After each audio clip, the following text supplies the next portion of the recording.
I can answer the question, Judge.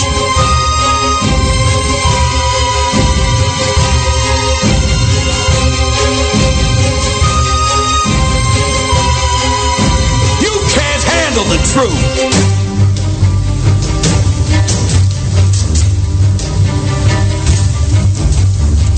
I ate his liver with some fava beans and a nice Chianti.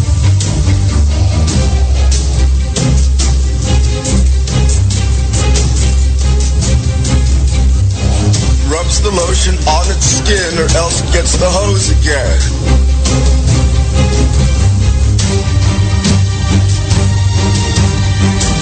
Welcome to After Hours AM, The Criminal Code, with your hosts, Joel Sturgis, Eric Olson, and Dr. Clarissa Cole.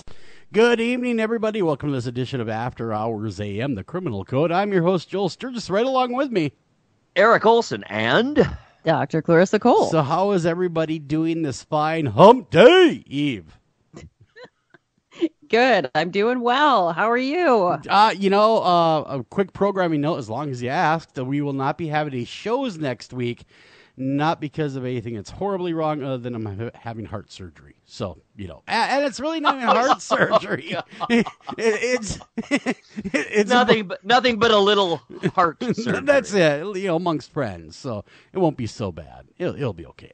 They're going to be placing a stent. Allegedly placing a stent. We will see if they don't go the open heart route, and I sure hope they don't. Gosh, I sure hope they don't. But they will be placing a stent. I have a 70 to 90% block in my right lower side of the heart, so that is what's going on. So if you guys are feeling tired and stuff like that, so absolutely talk to your doctor, because it was kind of weird how they found mine. They found mine through a routine stress test, which I was feeling fine. It was basically just to rule things out, 44 years old, just to check under the hood. And that is how they found it. So luckily they found it that way, and I will be feeling much better in short order. So it was caught before it could do anything. Well, we certainly hope that is all absolutely true, and we hope it goes as smoothly and painlessly as possible, and that your recovery is relaxing and sweet. Me too. I'm going to enjoy the week off in a lot of ways, because, I'm going to watch a lot of Small Town Monsters documentaries. I want to catch up on those. Yeah, Seth was a great guest last week. He's a smart guy, and man, is he busy. He's cranking out, 3 films a year? Yeah, he is, and we had him on last week, so it's up for on demand right now. If you want to download that, we had Seth Breedlove on, and he is the filmmaker with Small Town Monsters, and they kind of run the gamut, Bigfoot to Loch Ness Monster to you name it. Anything weird and odd, they cover it. And in fact, I watched one really good one on the Prime. Most of this is available on Amazon Prime. I watched the Bray Road Beast, that documentary, and that was really fascinating how that all unfolded. A lot of stuff I did not know. So again, the Small Town Monsters, our good bud Seth Breedlove's putting that stuff out there. So I thought I'd give them a quick plug. Yeah, absolutely. And I'm going to go. I've never met him in person, even though he lives 15 miles from me. He does. He's like your neighbor. He said he'd throw things at you and hit you. Practically my neighbor. But when they have he's having a big premiere of the latest film, which was the Bigfoot one, right? Yeah. The tour on the trail of Bigfoot. On the trail of Bigfoot. Yeah. And that'll be down in Canton. There's a really beautiful old theater down in Canton, and he's having one of the premieres there. So as long as it fits my schedule, I am absolutely planning to go down there, check it out on the big screen, meet Seth in person. Should be cool. That's coming up That will be a lot of fun. March. Yeah, that'll be a heck of a lot of fun. Dr. Cole, how are you doing this fine cold, on my end anyway, but probably not in California, cold Wednesday evening? It actually is kind of cold here, and it's been raining for days and days and days, which we need the rain. It's wiping out the drought in California, which is great, but it's fairly chilly out there. I mean, obviously not what you guys are used to, but cold for us. So, yeah, I mean, I like it, though. I like winter. I miss winter. So do you? I do. I miss it a lot. I like all the sun makes me depressed. I like reverse SAD. Oh no! So what you're saying is you're going to be moving back to Wisconsin? Is that what I get out of that statement? Actually, I do want to move back to the Midwest at some point. Yeah. Oh, I do. Man. Yeah, I don't know. I don't know if I want to move back to Wisconsin, but I definitely I have been tired of California for a while, but it's the job that keeps me here. Maybe Minneapolis, St. Paul is calling your name. Hey, I loved it there. I was there for a very short time in Egan for a summer, and I loved it there. Yeah, so I had a great time there. Yeah, well, that's so very, very cool. So I know we got Eric. How are you doing? Before we move on, are you doing all right? I know you lost your mom recently, and we all want to check in with you on that. And yeah, in some ways, it's hard to believe. It was 2 weeks ago tonight, and it just doesn't. I mean, it sure seems longer than 2 weeks. You know what I mean? Flies. It really does. It's weird. I'm in this weird place. I'm adapting, adjusting, staying really busy, and we're working on. I have to handle all the estate stuff and the planning for the service because I think I mentioned last week we delayed it to give everyone a chance to find out about it so we can plan it in a leisurely manner. So that's coming up. That's still a month away. So I think that was a good idea. And, so working all that, I'm mostly all right. It seems like about every third day now, which is a lot better than every 3 hours, do I have a, emotional wave overcome me. It's still very unexpected and just like, boom, appears out of nowhere, and it's still pretty overwhelming. It's why I'm still sniffly, because my body's just not used to it. I don't know.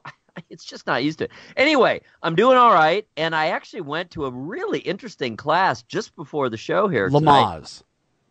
No, not Lamaze. Okay. I'm hopefully beyond that at this stage of my life, unless I am tending to one of my own children in that position, but hopefully it wouldn't come to that. No, I went to I guess technically it's yoga, but it's really just a very, very slow, long, drawn out, gentle stretching class. And oh my God, it felt good. It was so nice. Everybody likes to stretch. Loosened up my lower back, my hips. I mean, just my shoulder that gets sore. I really feel good coming out of that. So I thank my wife, Dawn, for forcing it upon me. So go, Dawn. Very, very cool. What a lady, making sure that you're taking good care of yourself or helping you take good care of yourself. But I suppose we should switch gears and give everyone what they want, and that's their dose of the true crime. And tonight we're profiling a strange case from the UK, aren't we, Doctor? Yes, we are. And I like getting some cases from overseas because people just aren't as familiar. I mean, those of you that are like serial killer junkies, I'm sure will know of the case of John Christie. But for those of you that don't, we are going to cover it. Very cool. So stay tuned to that one. And I kind of look at it as a serial killer with a strange love. Much, much stranger than you would think. Top of the next hour, we're going to be talking all about John Christie, one of the UK's most strange and odd, I guess the same word, but man, I can't stress it enough, serial killers. So anyhow, let's get back to what we came here for. And all these headlines each and every week are brought to you by thecriminalcode.com. Now, you've heard me talk about thecriminalcode.com for well over a year now. What has it been, about a year and a half we've been doing the true crime I think stuff? so, It's yeah. been quite some time. Now, if you haven't been there, you really owe it to yourself. If you're listening to the show, obviously you have an interest in true crime. You need to stop on over to thecriminalcode.com. Check that all out. That's the area where you can hear about all the serial killers. Really, anything you want to think about true crime, it is there. Dr. Cole does a wonderful job writing fresh new articles every Tuesday for her feature called Terror Tuesday. So you want to check that out. And not only can you read all that cool and awesome stuff, but you also can get the doctor's notes. Where else can you get doctor's notes? So it's very, very cool. Again, thecriminalcode.com. Thank you, Joel. And I mean, sometimes if you guys want to write in and hear about the headlines, please do. Like, send me an email, shoot me a note about any weird stories that you might come across during the week, because I certainly don't see all of them as far as the headlines. But I did come across one. Now, have you guys eaten dinner for the evening already? Yes, I have. I've eaten, so I'm not currently eating anything, so I'm good to go. That's a good thing. Mere moments before the show started, I shoveled it all down. Not that it wasn't good. It was good. Well, okay, good. Because there's a Tennessee man who apparently works for it's called Dinner Delivered. I've never heard of that before. I am not ever heard of that either. It must be like kind of like a Grubhub kind of thing where they'll ship food to you or what have you. Yeah, I guess. Yeah, it sounds like it. That's exactly right. Probably it's like a Grubhub sort of thing. And he was delivering some Mexican food from a restaurant to somebody in a town called Maryville. Was he wearing a sombrero? Oh, sorry. He was not. No, he wasn't. It actually looks like he's wearing a Confederate flag T-shirt, which is inappropriate on a whole other level. That would be that's quite the enigma right there. Wearing a Confederate flag shirt and delivering Mexican food. Mexican food. It is. It's odd. So that's what he was wearing. And apparently he knows, I guess, maybe what the tip is going to be. I think the people enter it, before you get there. Sure. So let me guess. Maybe the gratuity was not to his liking? It was not to his liking. Well, I mean, to be fair, it was 89 cents. 89-cent tip. Yeah, that's a little on the low side now, isn't it? Well, which is a very, very sad tip, right? That is pretty bad. That is very insulting. Specific. Yeah. 89 cents. What meaning might that have, Sherlock? I'm guessing they just rounded up. They were like, sure, let's throw that extra buck. Yeah, we'll give this strange guy 89 cents just so he goes away faster. Right. So was $99.11. So they just rounded it up. Yeah, we'll give you $100 and you'll be on your way. And he drove 30 minutes, I guess, to get there. So he decided to make a little stop before delivering the food, the Mexican food, remember. And he decided that he was going to add a secret ingredient to their salsa. And what was this secret ingredient, Dr. Cole? I'm actually thinking that maybe he was just trying it for hotness, with his testicles. Well, okay, what? Can I say that on the air? You can. Yeah. You can even say balls if you really want to. The body part. You could say nutsack if you wanted to, or coin purse. Yeah. You can say whatever you want. So he dipped his nether regions into the Mexican food. Now, would that also be two no-nos at once? One would be, of course, dipping your nether regions into someone else's food. But two, wouldn't it be double dipping? Oh, God, it was so bad. It was so well, and the thing is, it's one of those Scooby-Doo episodes where if it wasn't for your pesky kids, would have gotten away with it. Yeah. So apparently he had someone video this. Really? Yeah. Oh, Lord. That's why he got caught. He had wait a minute. He had somebody videotape him putting his junk in someone's food. Yes. Did he send the video to the people that were eating the food? No, he uploaded it to Facebook. I've seen it. Excuse me. Gosh, cough there. Oh, what? So the guy not only is dumb enough to stick his winky dinky into someone else's food, but then stupid enough to upload it to Facebook and think it's the funniest thing this century. All over 89-cent tip. Yes. So, because the legal costs are going to be a whole lot more than 89 cents if he gets prosecuted.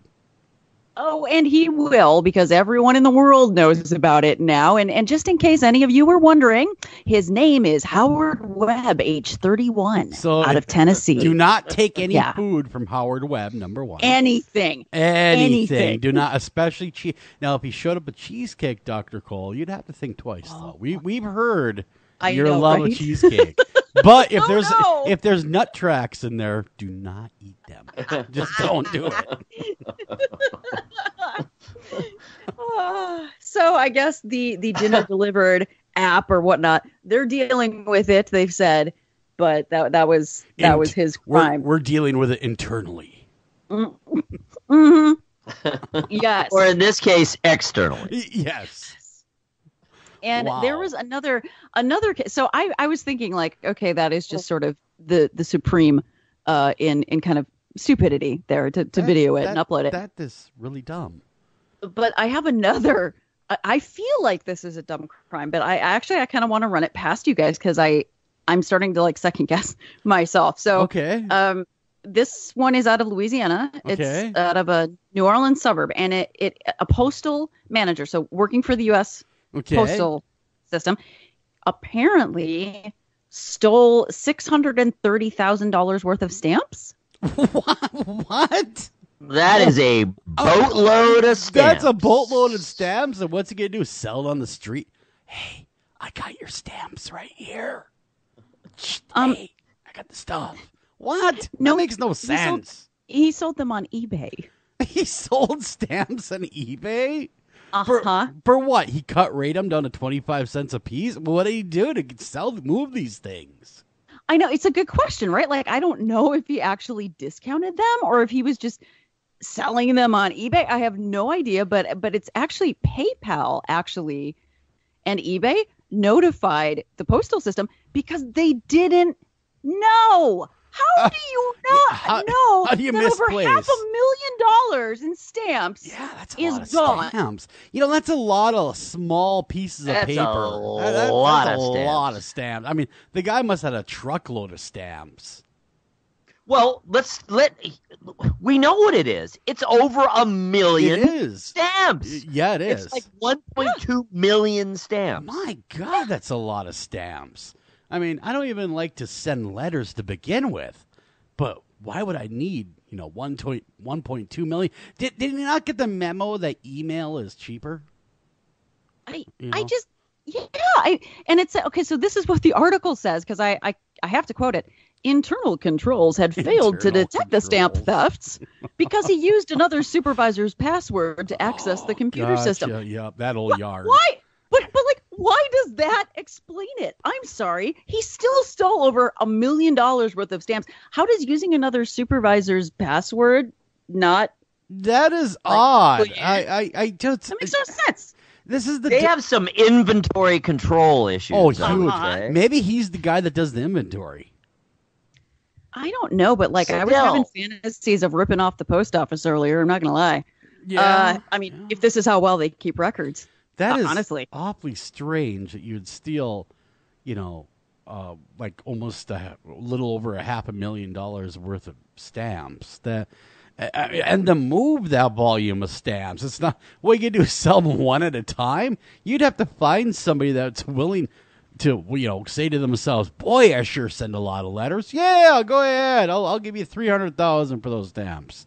Oh, well, That's this will wet your whistle then. He said that he sold most of the stamps to 2 buyers in Montana and New Jersey. 2 buyers in Montana and New Jersey? Wow, they got a stamp shortage over there?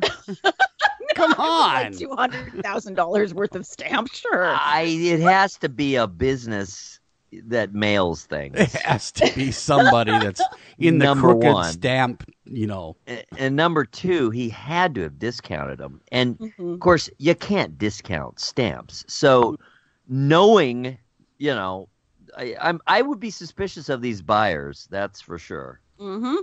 Yeah, I would definitely I'm thinking the same. They're like fences, let's face it. It's like who's buying them off eBay? You can go right to stamps.com and get them from the post office. Why would you buy them off eBay? I have no idea. That makes no sense at all. There's got to be more to this story. Well, apparently, Mr. Cortez, he's the person that was doing this, he withdrew thousands of dollars regularly at the Harrah's Casino in New Orleans. Oh. Okay. And Harrah's records revealed that Cortez lost more than $667,000 since 2011. Damn. When did he steal these stamps? Is this Yowza. a recent development? He started in 2011, stealing the stamps that we know of, and he lost over $220,000 in 2017 alone. And postal records show that his annual salary is $70,000. So he's trying to pay off gambling debts one stamp at a time. What's he gonna do? Mail his bookies bad news? I mean, he just kept losing, like, at some point. Well, he's just a horrible gambler. He obviously never listened to the Johnny Cash song. He did not know when to hold him. He did not know when to fold him. And he really should have ran. Is that Johnny Cash? Is that a Johnny Kenny Cash song? Oh, no, I'm sorry. Kenny It's Rogers. Kenny Rogers. My bad. Kenny Rogers. Sorry about that. That's Kenny Rogers. Rogers. Although it should have been Johnny Cash. Gosh darn it. It would have been better. I agree. It would've Well, got- Johnny Cash may have done it because he did every other song. Well, he did But, do every other song. He needed to know what condition his condition was in. That was the first Kenny Rogers. Did you realize that he was a rocker in the 60s? Yeah, wasn't he with the Fifth Dimension or something like that? The first edition. First edition, that's what it was. And his brother, interestingly enough, just because I know stuff like this, his brother, whose name is Leland Rogers, he was one of the biggest record producers of psychedelic music in the 60s, especially 60s Texas psychedelic bands. Then how did he end up coming to country music, Kenny Rogers, coming from psychedelic rock? Well, that's a good question. I guess he is from Texas. I'm sure he had it in his background, and probably what happened that happens to lots of people. They find it's an easier path, know. Yeah. It could be. Or inclined to be appreciated in that genre. There's been a lot of bands that have shifted. Remember the band Exile? I do. I want to kiss you all over. Became one of the biggest country bands. Over again. Yeah. The night slowly ends. Yes, I know the song. All right. Let's get back to True Crime. That way I do not have to kill you with my rendition of Exiles. I want to kiss you all over. And over again. Well, till the night slowly ends. Till the night slowly ends. Sorry. Oh my goodness. So this guy is actually, it sounds like from your neck of the woods, Joel, a little bit. Whoa. What do you mean my neck of the woods? What are you talking about? Like Twin Cities, Bay Area, Twin Cities area. Sure. He's a dentist. I hope he's not your dentist. No, he would not be my dentist. Because he's not going to be your dentist anymore. No. Sure hope not.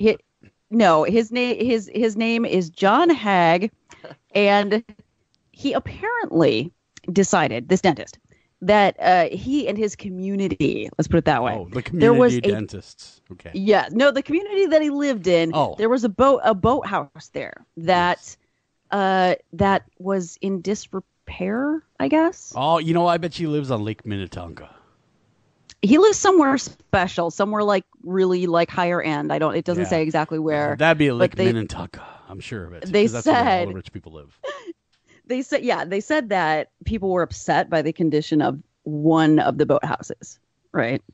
Like, because it wasn't kept up or whatever. So they're like, oh my God, that eyesore, that one boathouse. First of all, if that's your biggest concern in life, oh my God, please visit somewhere. Go anywhere. So what did this fine dentist do, the practitioner of the mandible arts? What did he do? He decided that he was going to take care of that problem, Joel. He did? Oh. He did. He doesn't look like a man capable of taking care of that problem. Did he burn it down? Yeah, that's what He I'm thinking. did. Oh, He did. I guessed. Burning down the He did. boathouse. That could be a Kenny Rogers song. I was there burning down the boathouse. No, it was a Talking Heads song. Well, that is burning down the house. Yeah. And I don't want to cheapen that song. So I'd rather cheapen Kenny Rogers. Yeah, I agree with you. Yes. So anyway, the police tracked him down following the footprints in the snow. So, wait a minute. This genius didn't think to himself, oh, wait a minute. I'm going to leave a perfect cast of my footprints in the fresh snow, and they'll never know who did this because they're not smart enough to figure it out. But they found him. The sheriff's deputy wrote in his official notes, the tracks angled every 10 feet or so as if the suspect was turning around and checking behind him. Checking his work. Is it still burning? Yes. Wow. So they get to his house, right? And they find 2 portable gas cans by his garage with good their nozzles Lord. open. Good. This guy is a stupid dentist. This guy's a stupid dentist. And then that's the sheriff deputy. So Hag, the dentist, starts explaining to the deputy that he walks his dog along a particular route before they even told him why they were there. That's like being pulled over by the police, and even before they ask if you've been drinking. I only had 2. Mm-hmm. Yeah, that does not work out very well. It did not work out well. And they took him into custody. And as soon as they did, he actually said, "It was me. I did it. I started the fire." Oh, so he sang right away.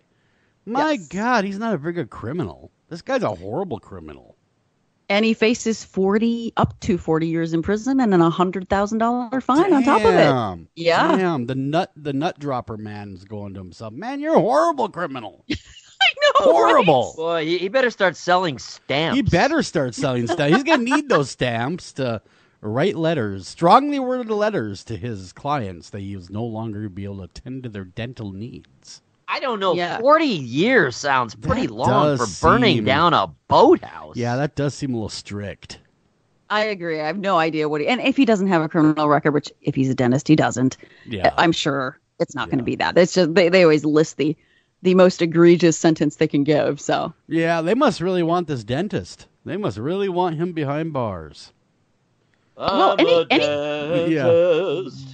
anybody Book 'em, angry Dano. enough to burn down a boathouse because you don't like how it looks from your 'Cause you big don't. picture window It's such has an issues. ugly boathouse. I cannot Yeah. handle it anymore. I'm just going to burn it down. Now, who owned the boathouse, did they say? They didn't say, but that guy was probably like, "Sweet, now I get the insurance." Right? Yay." Right Yeah. now. New ugly boathouse coming up. 2-story ugly boathouse. Yeah. With a mother-in-law house above it. I know. Just 'cause I wanna get rid of her. Unbelievable. So he Only absolutely. ugly boats invited. Yeah. No fat boats. All right? Just leave those out. He's going to be pretty upset by the dental care if he goes to prison, though. I can tell you that pretty right now. Well, unless maybe they could employ him as a dentist. Is there a possibility, Dr. Cole, that they could do that? No. No. He cannot work without a license, and as a felon, he can't have a license. Okay. I was curious what they did with people with special skills on the inside. I was thinking they wouldn't want him to get at the tools. No. Well, he's an arsonist. He's not a murderer. As long as it's not The Bic tools Lighter. of the trade, though, pokey, sharp metal. True. Yeah, anybody that's that angry. I mean, no, I've run He into looks both. angry. I've run into both dentists, surgeons, doctors in prison before, and they have no special treatment whatsoever. No, and but do generally, they are absolutely kept away from whatever their profession was. Do they have God complexes though when they hit Oh prison? gosh, yes. Honestly, they're the worst. Really? They are. Okay, I was just Yeah. kind of curious of whether a doctor, because recently we had a doctor busted around here for what was it, child solicitation or something, and Gosh. so he was all smug looking at his pictures like, "I'm a doctor, nothing can touch me." I know, and appeal after appeal after appeal because they're good at writing legal jargon. And I'm like, why don't you just face up to it? You'll get out faster. Yeah, You know what I mean? You won't spend half the time there, So, Yeah, time, money. Exactly. All right, Dr. Cole, where to next? Well, speaking of doctors, I actually wanted to get to this story because it really shocked me. Henry actually saw it in our local paper. He took our car in this morning because we needed to get the brakes checked. And he saw it in the local paper and sent me a screenshot of it.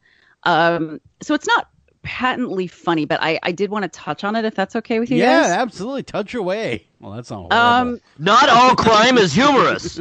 No, and this was really, really I mean, in some ways it's humorous to me because I couldn't believe it. Okay. So prosecutors say that a man named Kevin Milholic, he treated cancer-stricken Jean Terry with an alternative cure that ultimately killed her. Oh no, that's horrible. So she lost her long battle with cancer, but not to cancer, to the medicine that he was. So they're going for involuntary manslaughter. So he's not going to end up on my caseload. Let's put it that way. Even if he ends up in the system, but Sure. I was just so disturbed by it because I'd never heard of this before, and I kind of wanted to put it out there and to warn people as strongly as possible. She was engaging in something called cesium treatment. The hell's that? You mean the chemical cesium? Right, the metal, right? Metal, yeah. Right, yeah. Because when I think of cesium, and right away when I heard that, when I read it in the paper, I was like, cesium. Because, going back to chemistry, right, like in high school. And I'm thinking, cesium. Wait, isn't that like mercury? Yeah, I was going to say, isn't that a heavy metal? It is a silvery golden alkali metal with a melting point that is basically room temperature. And it's one of only 5 elemental metals that are liquid at that temperature. So it looks a lot like mercury. It has a little bit more of a golden tinge to it. So this person, Kevin Milholic, and he's not, this is what is disturbing me though, is because he's just one in a long line of over 60, like they're saying 60 to 70 people nationwide have died from this treatment for cancer. That's scary as all hell. And it has caught on huge with naturopaths. Huge. What is it? They're like prescribing it for a whole bunch of stuff. So cesium can be put into also like a pill. So where it's not the metal component, where it's called cesium chloride, essentially. Okay. So it can be put in a pill and you can take it as a supplement, essentially. I don't know why you would. I think that is the dumbest thing I've ever heard, because your body stores metals, heavy metals, oftentimes to its detriment. You certainly don't want to add more. We're usually getting heavy metals through things like lead pipes and things like that. Like you don't want them in your system. But someone came out with this idea that cesium destroys cancer.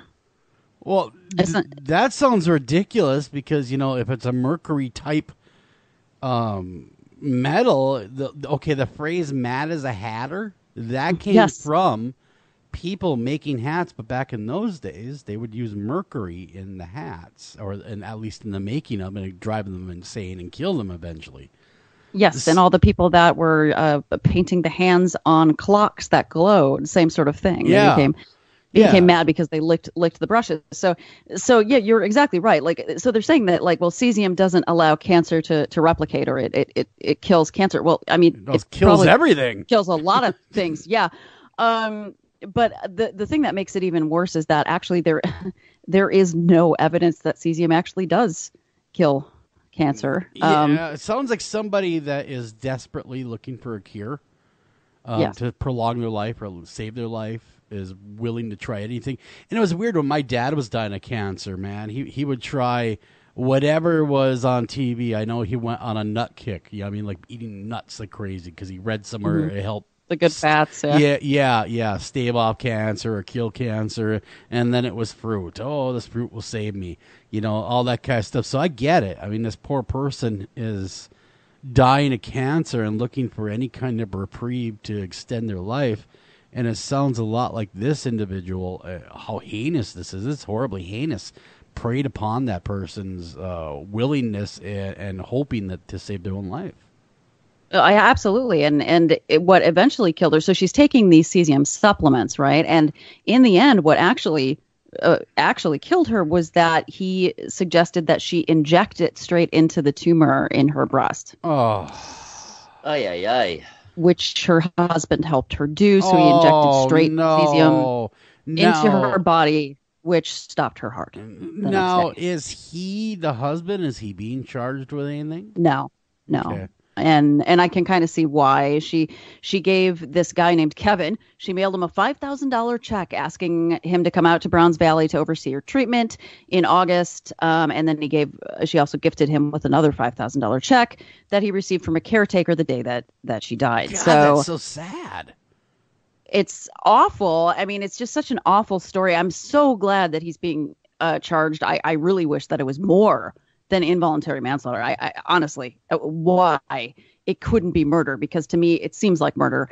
I took chemistry in high school, and I know that cesium's bad for you. Okay, high school. Yeah, I mean, I have psychopharmacology, but we don't use cesium in drugs. You know why? It's deadly. I'm kind of surprised that maybe at some point her husband didn't, do a quick Google check and go, "Oh my God, this is gonna kill you."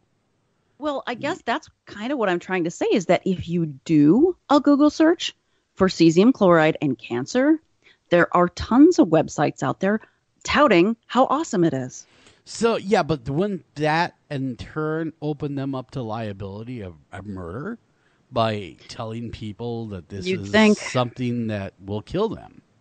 You'd think, but you know, like, and I've said this many times, I mean, the supplement industry is still not regulated by anyone or anything.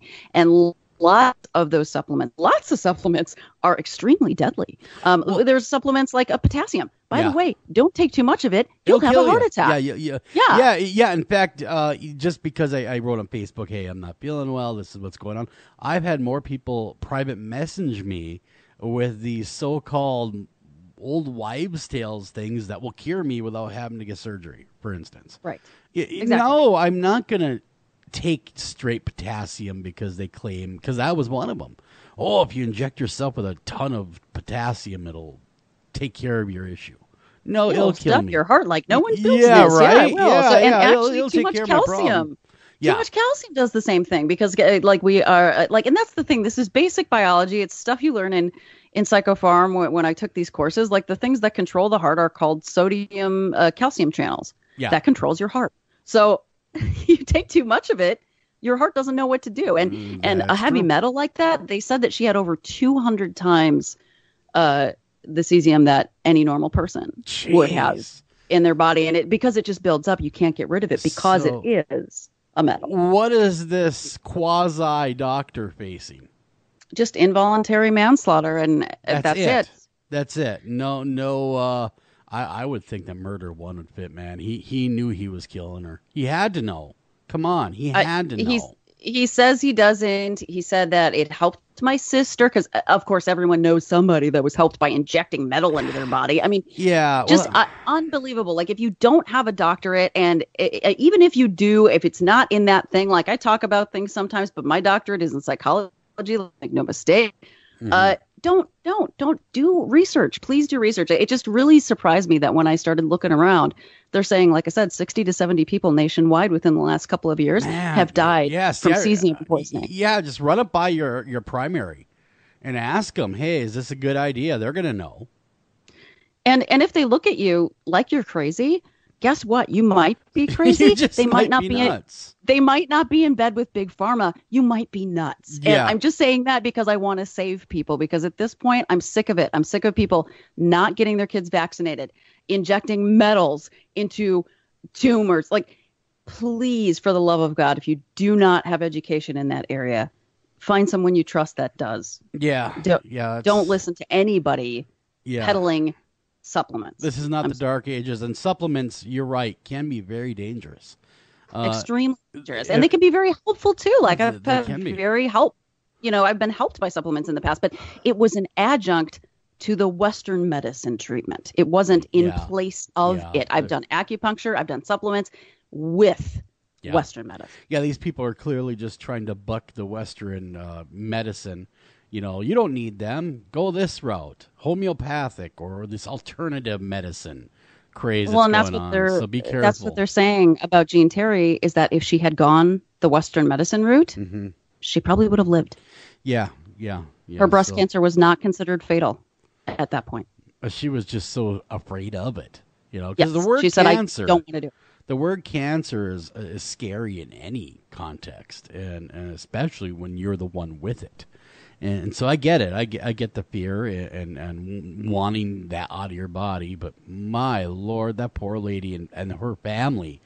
And hopefully she didn't have any children. I pray that she didn't have any children that she left behind. I mean, they offered her regular cancer treatment, which she turned down over and over again. So I don't know. It's a choice. You do what you want to do. But just the fact that Western doctor saying she didn't need to die is scary. Ultimately, we all have that ability to choose our own treatments, and that's a wonderful thing, but it's also comes a responsibility. So, agreed. Be careful.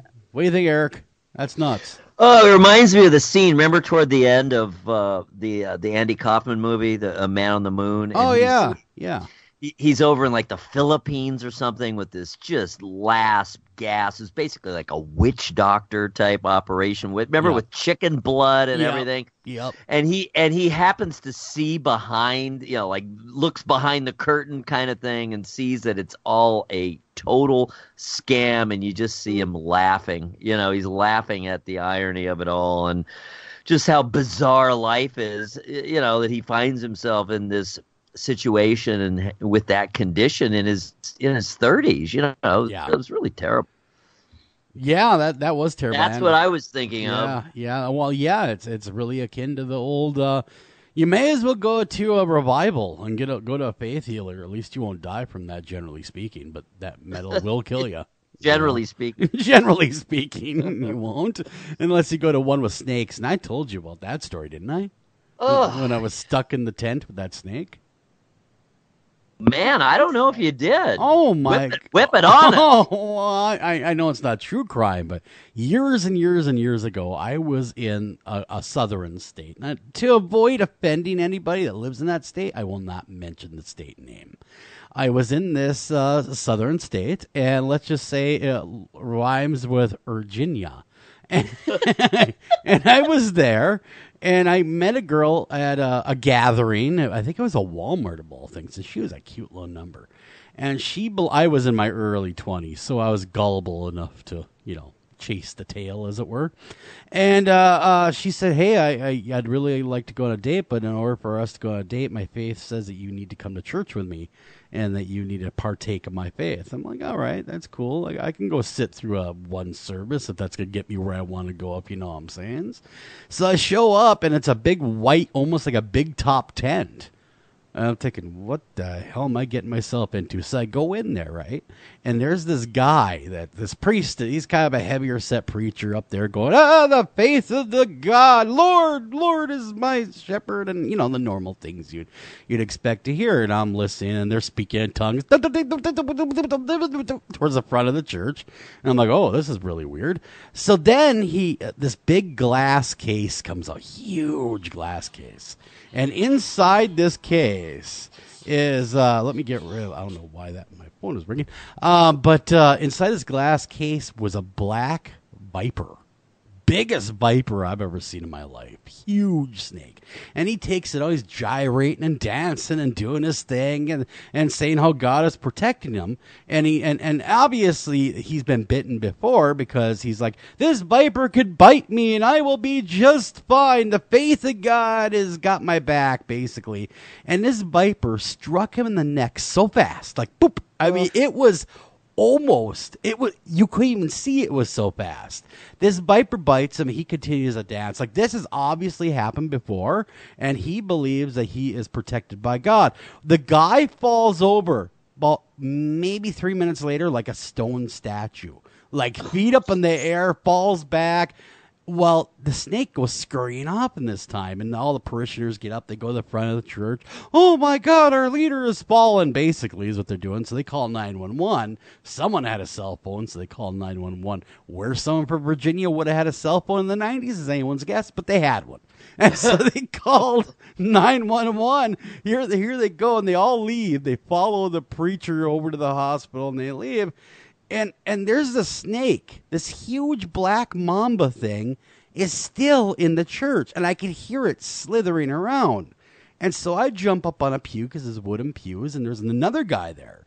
And he wasn't from the area either. I said, how the hell did you get here? And he says, a girl. And I said, oh, me too. and I said, what, he says, what are we going to do? And I said, I don't know. Why don't you jump down and find out?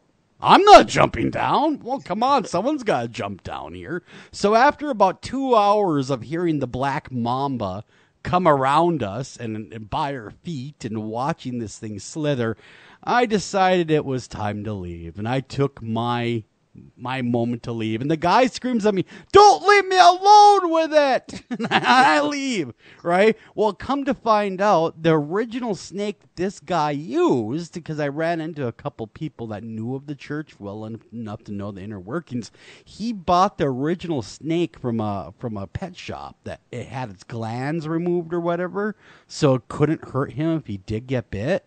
Well, nice. It died. And I guess a couple good old boys knew of a black water moccasin. So they got like a big black snake. I'm not sure. I'm not an herpetologist or whatever they're called. So I can't tell you the exact breed. It was big and horribly venomous. Well, they thought the guy was legit, so they put that thing in the case. Sure. Oh, my Lord. So, here's the faith healer guy going, I won't save you. And next thing you know, exactly. Yeah. So that's my story of going to a revival in a tent and being cornered by a snake. All for what? The wrong reasons. A girl. Well, some of those guys actually can become immune to the venom. Well, this guy clearly was not. Not this guy. But yeah, you can if you dose yourself in small doses over a long, long, long period of time, you could technically become immune. Believe this guy though. I mean, this guy's eyes rolled back in his head, and he was foaming at the mouth, kind of thing. I'm sure. Yeah. So he was. I think he was on his way out. Wow. But there was a lot of praying going on that day. Yeah. Oh my goodness, that is crazy. You know what? I kind of have a story that, in some odd way, relates to that. Oh, you do? Oh, I okay. do. All Yeah. right. There is a man from Sulphur City, Louisiana, and he is facing charges of peeping, peeping through people's windows. Yes. I noticed the black eye he has, so he must have been caught. I know, right? So somebody got to him before the cops, I'm thinking. So anyway, he was charged with peeping, but he was doing it in a fairly realistic looking gorilla costume. Was he going to blame Bigfoot? Bigfoot made me do it. I don't know. I was so confused by it. Wait a second. Let's back up for a second. Let me absorb this.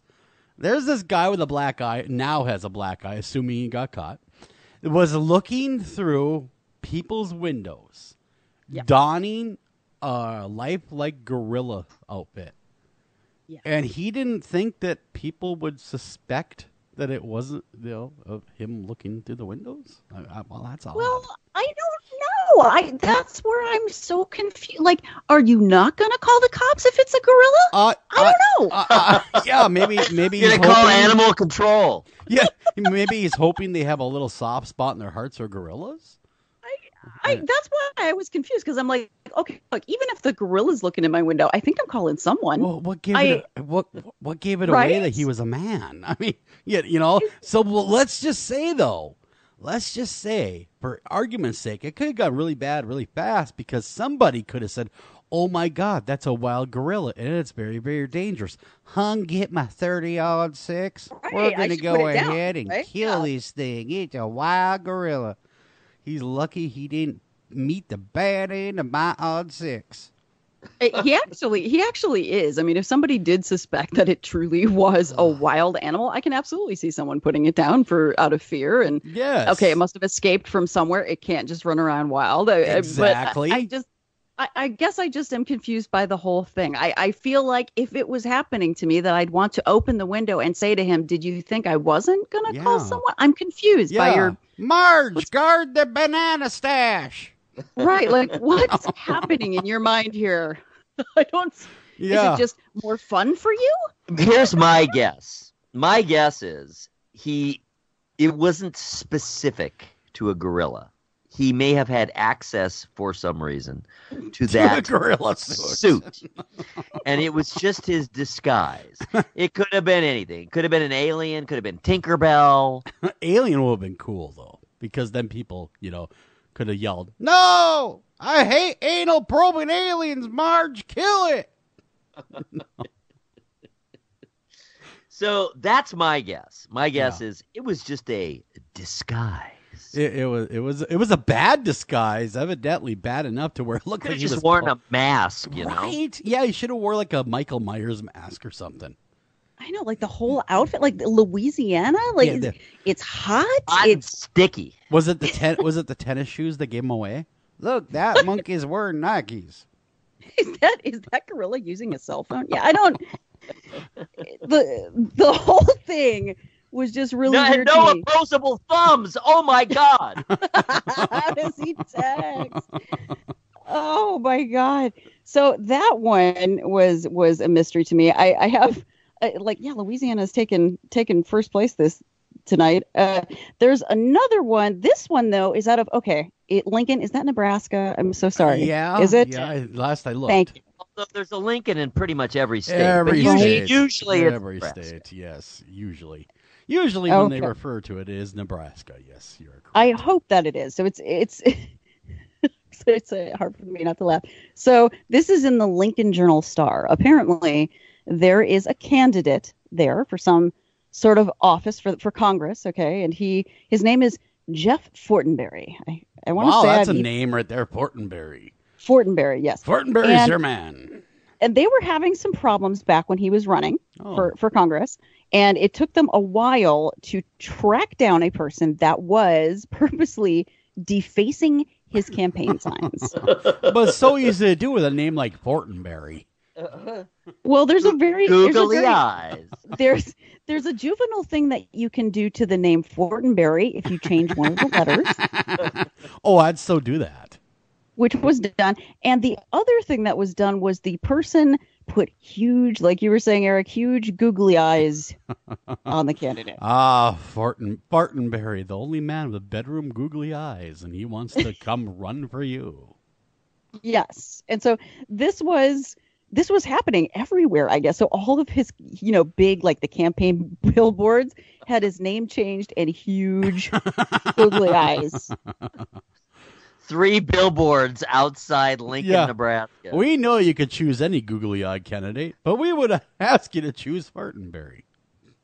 So apparently there is a woman, I swear to God, this is her name, Patricia Wanch Hill.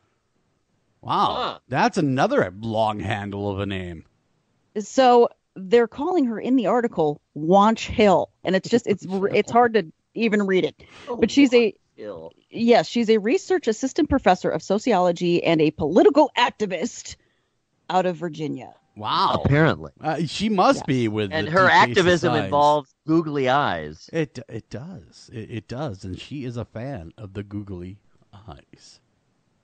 They caught her, apparently, because her fingerprints are in a national database, and they got them off the googly eye stickers. Oh, no. So she's a criminal, I'm assuming, and she likes to vandalize not really cool signs. You know what, though? Like, I just want to be part of the crime lab in Lincoln that's like, okay, you want me to test these googly eyes for fingerprints? Okay. Clarissa, that was the crime of the decade in that town. Dozens and dozens of people were affected by that. Dozens. I know, right? Like I could test the backlog rape kits for you, but no, the googly eye thing, that's a problem. Yeah, I'll get right on that. Something tells me that Fortenberry has some money. Fortenberry must have some money because that's the dumbest expenditure I've ever heard. How it got to the forefront of the crime lab. Get the boys on this now. He's got a C note in it. I know it's a misdemeanor, and the most that she can get, I guess, is like a $500 fine. I mean, how much did it cost to test everything? True, but also it might be $500 fine, but cost him a lifetime of humility. Is what it Didn't did. it though? He doesn't look bad with the googly eyes. No, I think he looks like a deranged principal. I mean, I'm just saying he doesn't look patently bad. I feel like I would be more upset with the haircut if I were him. Look at that thing on him. I know. It looks like he goes to mop. Supercut. It does. He looks like Opie that aged horribly. I mean, she could have put a Hitler mustache on him, Now, googly eyes in the grand scheme of things. Cool. That would have been cool. At the same time, disturbing, but better than googly eyes. Come on. They put money into finding this person. That's all I can say. He looks vaguely like Susan Sarandon. I noticed. You're right. She has googly eyes. Yeah, in the right light, I could see him passing off, but not as Rocky Horror Picture Show Susan. More like older, more distinguished Susan Sarandon. Yes, naturally. Yeah, gotcha. Not the hot one from Rocky Horror Picture Show. Okay. Well, yeah, he's trying to rock the distinguished look. He is, but comes off as weird.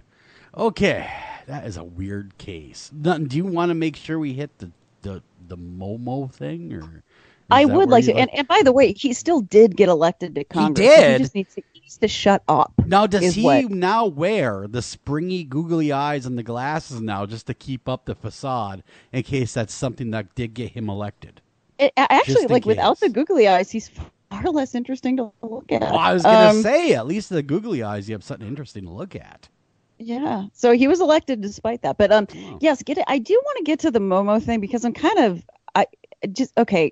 Does one of you want to run down what is going on with that? You probably know more about it than I do. Eric, I think maybe is a little more has the finger in the pulse of that one. Don't you? He does. All right. Yeah, I tweeted about it. It's one of these viral things. It's taken a while to take off. Like when you're hearing about some of these things, it's back in 2018. It's just kind of getting around now. Apparently, somehow, some way, this shows up, that picture, the Momo looking thing, which is actually a sculpture. It's a Japanese sculpture. I'm not exactly sure how it came to be associated with this Momo thing, but basically it starts appearing on your Instagram feed, and then with a succession of increasingly alarming challenges, ending with telling you to kill yourself. Yeah, I was cool really with it quite until appalling. Yeah, I was really cool with it until I heard the "Go kill yourself, go kill yourself now." Yeah, and apparently, according to this article, the one that Clarissa brought, 2 kids in Colombia did kill themselves, but it's very alarming. I don't know why things spiral so out of control. Why are these challenges so appealing? Because for the most part, the ones you hear about, the ones that really catch on, they are just plain dangerous. Yeah. Stupid and dangerous. Yeah, I'm more of a fan of the Charlie challenge, but that's just me. What's that? Something to do with pencils and yes and no, and summoning the demon named Charlie. That whole thing. I see. Yeah, it was very weird to me. I did go to Snopes to kind of check out how real is this. That's the thing, is that there are suicides of some disturbingly young kids, and that's kind of been a trend in general in the United States too, of some kids as young as 9 years old committing suicide, but it's not definitively linked to this Momo challenge. It's been brought up in connection with it, but there's no police information that definitively links it. So I feel like until that happens, I kind of want to reserve judgment on the that Momo challenge. Well, give it a try, Clarissa. You might have a lot of fun with it. There's a lot of different challenges out there that are quite scary. Are they? Yeah, I'm sorry. It takes a whole lot to scare. I can't, that's not going to scare me. And somebody saying, go ahead, kill yourself? No. Yeah, no, that part I think is just stupid. There's one that you create a doll, and then you put a knife next to it in the bathtub, and then you go hide. You go, I'm it, and then you go hide, and I guess the doll or something's supposed to come to life and look for you. And then I would be so disappointed if it didn't, man. Yeah, they're all on. I don't want to waste my time on that. Yeah, I go back in there, the doll's just sitting there with the knife. That's why generally did I do this? For me, that's what happened. It didn't try to kill me. Yeah, no, I didn't try it either. So I'm not a superstitious person. Although I will say I will not use Ouija boards. They freak me out. I will not do that. Well, why do they freak you out if you're not superstitious? What you got to lose? No. I mean, I'm not superstitious when it comes to urban legends. Not superstitious. Whoa, hold on. But you are, ma'am, on this very show, and not to argue with you, but just to clarify, you have said on this very show that you lean, and I'm not putting words in your mouth. At least if I am, correct me. That you are atheist, right? Correct. You lean. Okay, I am. Just so I'm not speaking out of school here. Why would you fear a Ouija board if you don't believe that there's anything on the hereafter? I said I'm an atheist. That means I don't believe in God. I think that no. I think that there are other entities out there, including good ones, right? I'm just saying I don't believe in a traditional afterlife like people think of it. I'm certainly not Christian. I was just curious because I've heard other atheists, that friends of mine, a lot of people that work in radio, oddly enough, are atheists, have said, I don't care about Ouija boards. Nothing's real anyway. Oh, why would I care? No. Because it doesn't exist. So I just want to clarify. Yeah, no, I work inside the prison system. I know something else exists. You know what I mean? Yeah, well, you would know because prison is an absolute. I've never been to a prison that wasn't haunted. When someone called me in to investigate after the fact. Yeah, there's always something there. They don't exist, and I've heard way too many stories from prisoners that I absolutely do trust. They are not pulling my leg. People that are not scared of anything, that are absolutely terrified. They see things. I gotta have you on a Thursday edition to tell us about some prison stories. Oh, I've got some that are Eric. Doesn't that sound just like an edition of the Paranormal Thursday? It absolutely does. If she is allowed to discuss such things, as long as I disguise who I'm talking about, exactly. I won't use their names. Yeah, sure. We will change their names. Everyone's name will be Mike, Jim, and Dan. Perfect. We will change their names. Jimmy Dan. That's not a problem. Speaking of Jimmy Dan, we gotta run to break, and Jimmy Dan has nothing to do with break. I just thought I'd throw him in there. We got to run a break. We come back. More Criminal Code. Don't go anywhere. We'll be right back right after this. Boo-boo.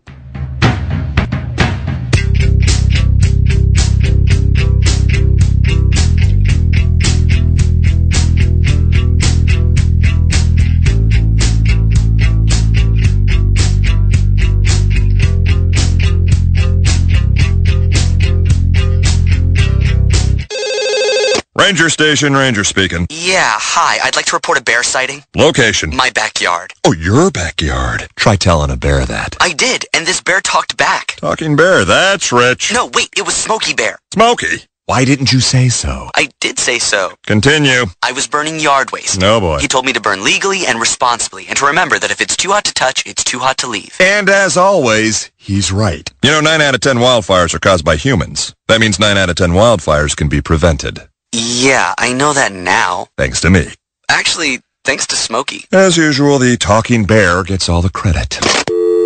Get your Smokey on. Always burn responsibly and contact your local fire department for open burning regulations. Because 9 out of 10 wildfires can be prevented. Brought to you by Smokey Bear, the U.S. Forest Service, your state forester, and the Ad Council. Learn more at smokeybear.com. Only you can prevent wildfires. Northern Tool and Equipment. I got a rather serious problem over here. All right, what are we looking at? Cranky mother-in-law asleep on the couch in the man cave. Dear God. It gets worse. That's impossible. She's passed out on the remote. I stand corrected. What do I do? Okay, I want you to grab a Torrin Big Red hydraulic bottle jack. Okay. Now you wedge that bad boy in under your mother-in-law and crank her up skyward. It's working. And got the remote. Great. Now grab that Torrin Big Red 2-ton folding shop crane and put that woman on wheels. And away we go. There's no problem a little horsepower can't solve. Northern Tool and Equipment.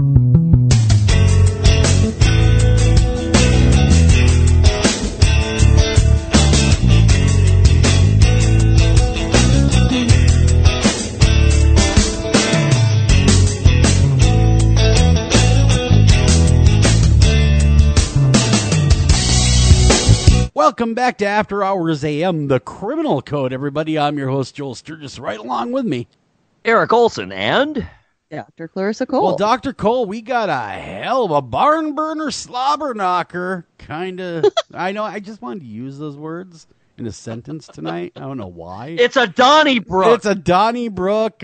We are covering, of course, one of the UK's strangest serial killers. And I will step aside and let you guys take it from here. All right. Well, I have a very brief intro that just leads right into the tale, odd as it may be, but we will certainly leave it to Dr. Cole to present the case. But this is a disturbing but mesmerizing episode wherein Dr. Clarissa Cole, who, of course, you all know, is a forensic psychologist in the California penal system, we're going to examine the murderous ways of mid-century British strangler John Christie. Christie was a late-blooming serial strangler of women in mid-century London. Here is his twisted tale. Is that my cue? Yeah, that would be your cue right there. I believe take that over. was your... Yeah, that was your deal right there. Ooh, as they say. Yeah, it's all good. Go ahead, take over. Okay. All right. Well, yes, it is. I find his story to be very odd because he started as late as he did. So, anyway, the young John Christie was actually born at the turn of the last century. He was born in 1899 in England. And he was described as being very quiet. He didn't socialize much. He wasn't very popular, but he did really well in school. He was smart. He sang in the church choir. He was literally a Boy Scout, that sort of thing. And he worked as like a cinema projectionist for a while. So he, wasn't very social, but there was no stories of him really being bullied either. He was just a quiet kid. Gotcha. And in 1916, he was called up by the British Army to serve as an infantryman, and his service was satisfactory. So that is actually also odd. So when we're talking about serial killers, one thing that, and just criminals in general, one thing that if you study them as much as I do, that people will notice is that very typically they have troubled youths that are marked by a lot of violence, and they typically do really poorly in both school and the military. And that was not the case with John Christie. So that is notable that he did fine in the army. He did suffer through a mustard gas attack that put him in the hospital for a month. And he claimed that this attack left him unable to speak loudly for the rest of his life, which was never corroborated by anyone. They wouldn't have let him go back if they thought he was impaired in some way. Yeah. But he was impaired in a more intimate way. So John was supposedly attracted to adult women, but he had a lot of trouble performing in bed. And that soldier was not standing at attention to go to it battle. Was not. Gotcha. They used to call him Can't Do It Christie. Oh, gosh, that's not going to hurt the guy's ego. I know, right? I'm like, oh my God. Why would they know anyway? Yeah, what was he I telling always people? walk around talking about bouts of ED. Always. I do commercials once in a while. If you're like me and you're upside down about it. If you got a limp pickle. My guess is that he courted the wrong girl and that she spread it around. So, he got this horrible nickname, but he found out shortly thereafter that whenever he was with a prostitute, he was fine. So obviously it's a mental issue. Correct. Yes. There was never any physical issue. And I mean, quite honestly, most ED is like a recurrent ED that is not amenable to a lot of things. Most of it is psychological, actually. So that's fairly common. Okay. And this continued into his adulthood. And he eventually did get married to a woman named Ethel Simpson, but he wasn't really able to perform sexually with her either. No, because he knew her. Right. Yeah, exactly. He's married. It's a legit relationship. Yeah, he likes them where he can name them whatever he wants. Yeah, so he kept seeing prostitutes. He was never faithful. So in that way, excuse me one moment. Yes. May I interject? Of course. What might be the psychological reason? Why would someone be able to perform like a champ with prostitutes? Like a champ. With prostitutes, but not whatever, legitimate, whatever that means, relationships, girlfriend / wife. What would be, what would underlie that? Or both? Also incredibly common for people that are not serial killers. Incredibly common. It's kind of a mixture of things. So when you're with somebody that is a girlfriend, a wife, a significant other, you are worried about what they think. Just inherently, you're worried about pleasing them. You want them to think the best of you. That you want them to think that you're good in bed. So there's a whole extra level of pressure. And on top of that, what we've found out with a lot of guys that do end up having other of these, criminal issues, is that sometimes their proclivities, what they like in the bedroom, is something that their significant other is not willing to do, that a prostitute will. Oh, gotcha. They're willing to get dirty, if you know. Yeah, I mean, correct. Yeah. So maybe he has a proclivity that maybe even his wife or girlfriend would be into, but he doesn't. That's not. Oh, that's not for her. He's a sick puppy, is what you're saying? My guess is Johnny's that, got some issues in the old head. Yeah, that's my guess. My guess is that he liked sex a certain way, and he felt like at that time, especially, that he couldn't, pursue that with a girlfriend or his wife. Well, yeah. Hey, as long as no one gets hurt, I say let your freak flag fly. Yeah, I mean, better to do it with your partner if you can. No, I'm saying, if that's, hey, if you guys are into that and everyone's okay with it and they all agree to it, whatever it may be, hey, you know what? And it's agreeable in all parties. Go right ahead, go nuts. I do have a kind of a weird sort of sidebar to that. I had a patient a long time ago, not in the prison system, who had a proclivity where he liked to wear women's underwear. Oh wow! Yeah, that's that. They wrote a whole song, a Christmas song about it. What? You didn't hear about the walking around in women's underpants? You didn't hear that song? Yes, you've heard it, right, Eric? Yes, yeah. I Come would. on, Yes, it was an ode right to that very activity. I see. Walking in a women's underpants. Exactly. I have not, but I assume there is. Oh my good Lord. Exactly. One of the reasons that he felt like he couldn't tell anyone is because people would mock that proclivity, or they would misunderstand it as though he were wanting to be, a transvestite. Not in today's world. They give him his own reality show. Yeah, I mean, like people were really kind of misunderstanding that phenomenon. Like he was afraid to tell somebody because he thought like, no, I'm not a crossdresser. No, I'm not a transvestite. This is just a preference of mine.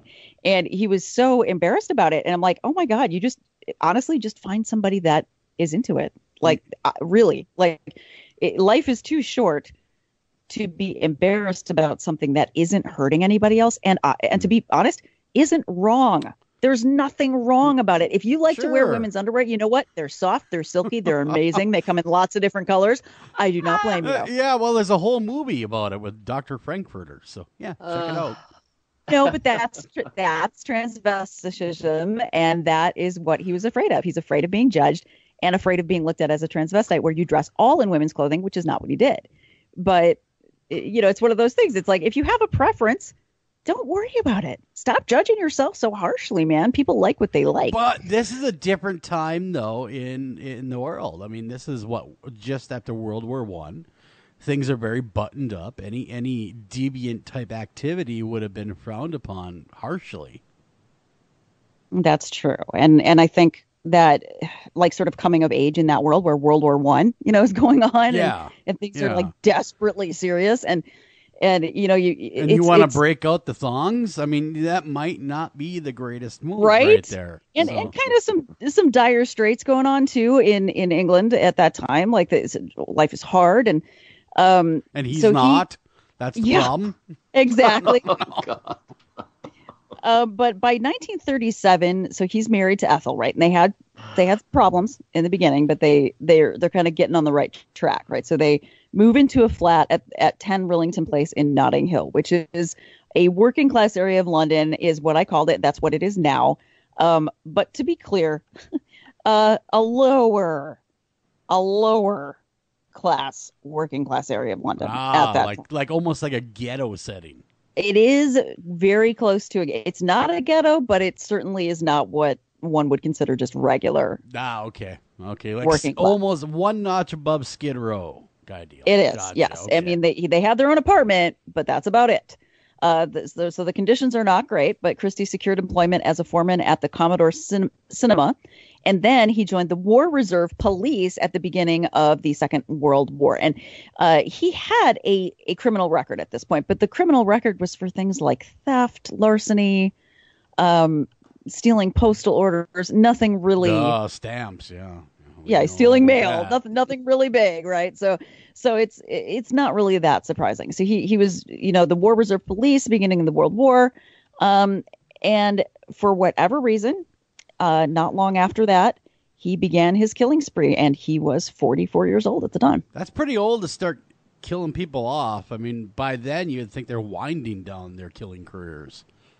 They're usually in the middle of it. If it's a serial killer, they're usually kind of like full sprint at that point, and starting to wind down. Yeah, because it's physically demanding, I would imagine. I Right? mean it's got to be the Tough work. disposal's got to be horrible. That's probably the hitch in the ointment right there. It is tough work. You've got to get past people's physical and emotional defenses. It's a nightmare. So he began his killing spree with his first victim, who was only 21. She was a prostitute.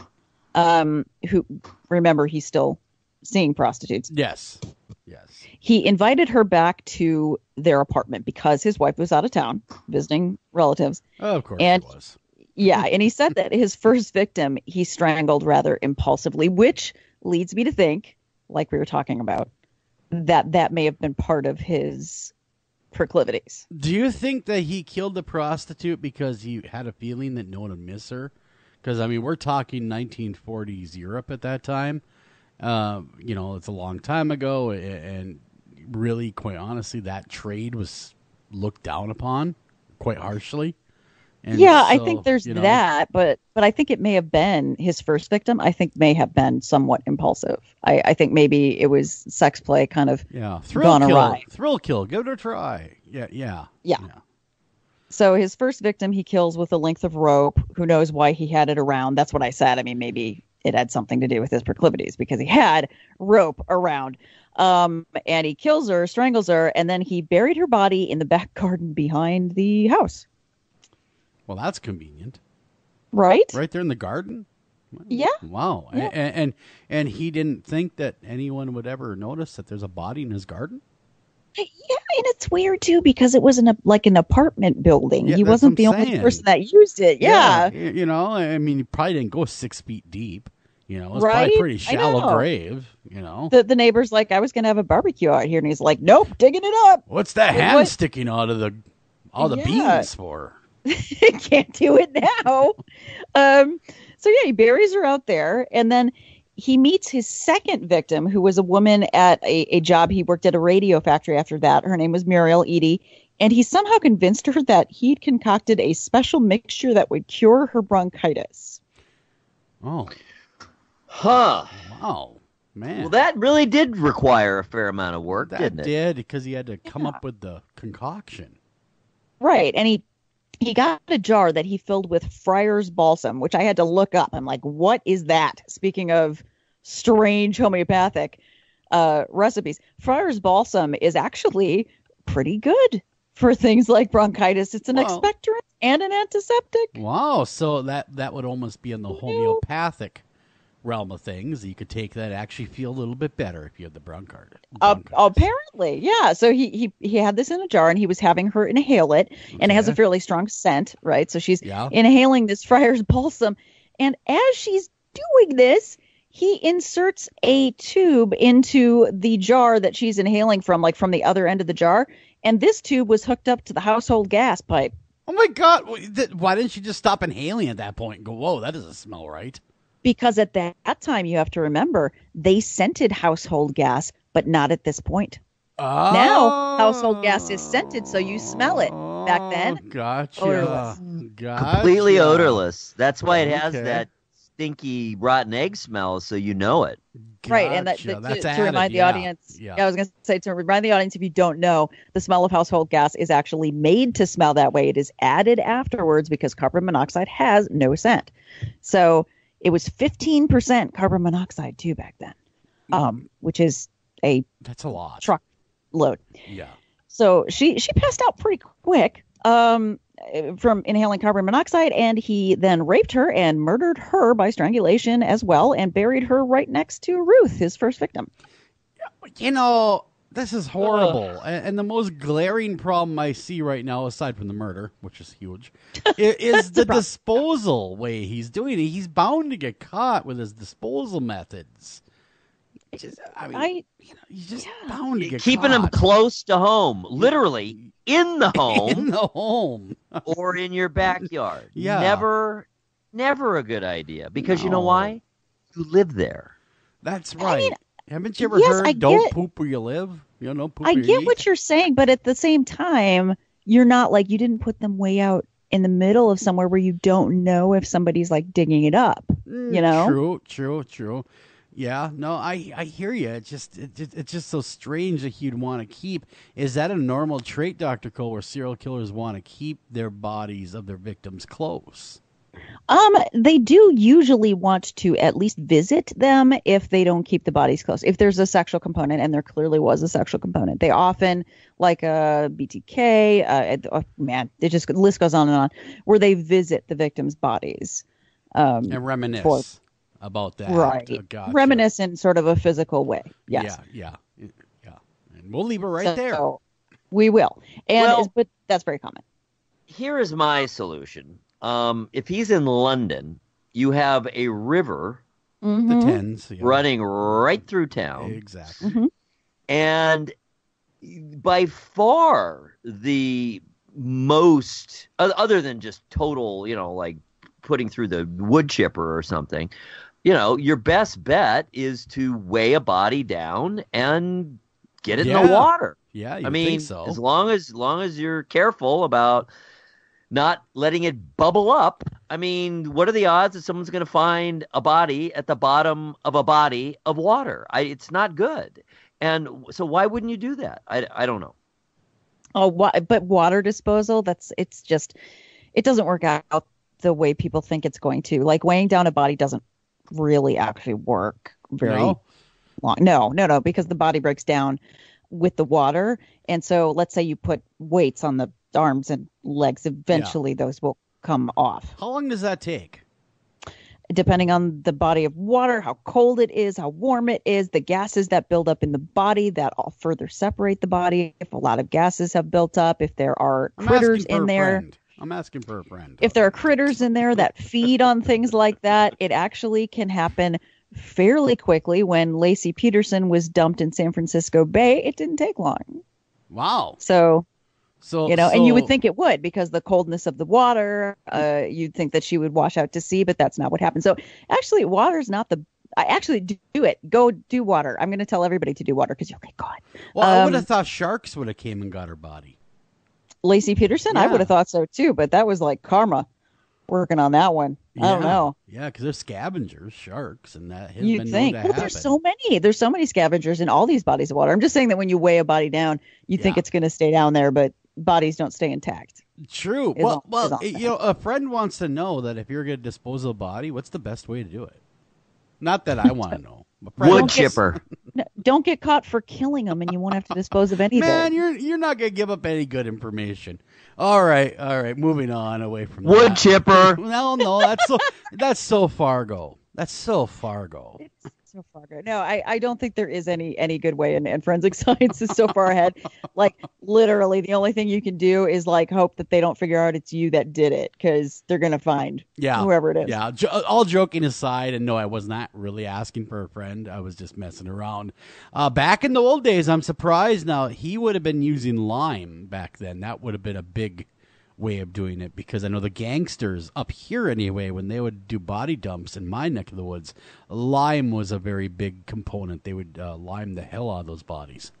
Right, to get all the identifying traces off the skeletal remains. No, he really didn't do much of anything other than burying them in the garden.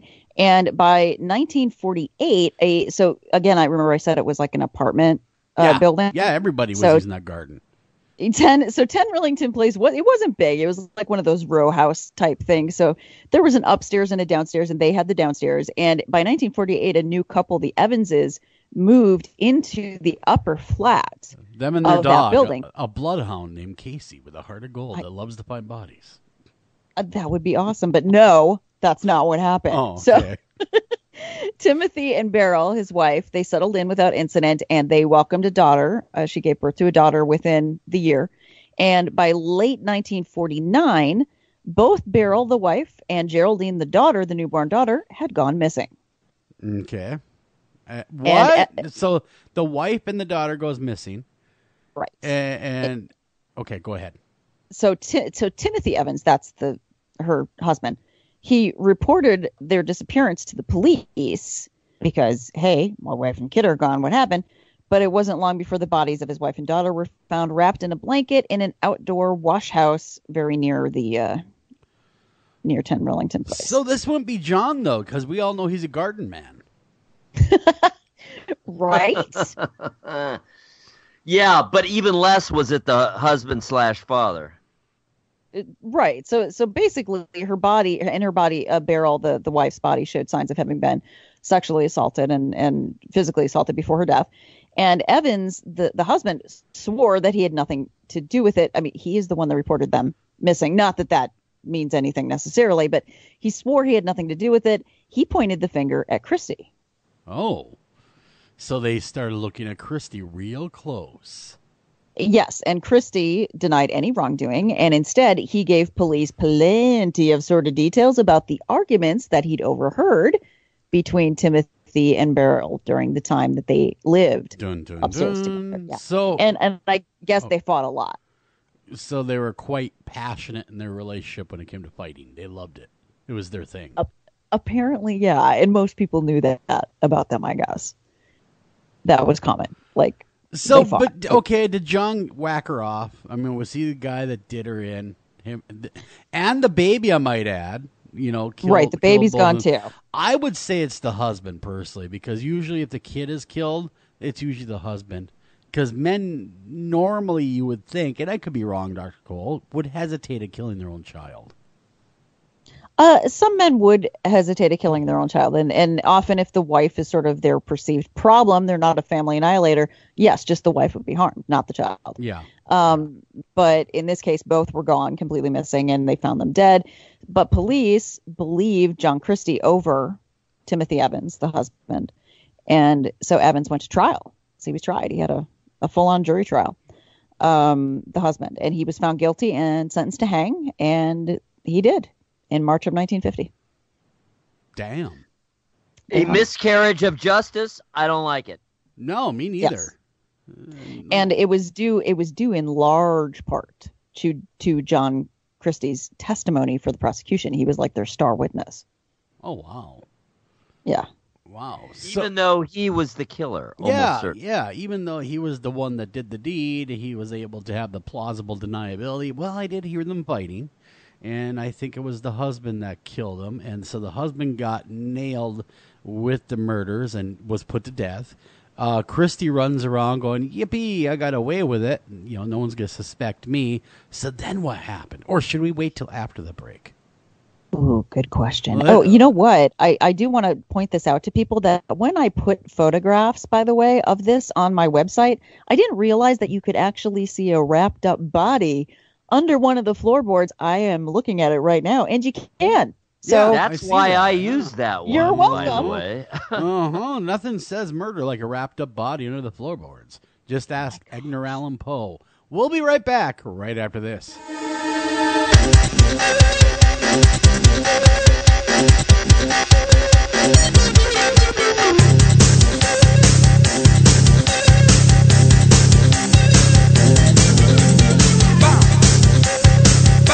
Hi, Tom Bodette. If you can hear me, then you have an internet connection, which means you can do cool things online, like listen to streaming radio, obviously, or watch a video of a monkey washing a cat. Let your freak flag fly. Or you can book a room at a great price at Motel6.com. Isn't the internet wonderful?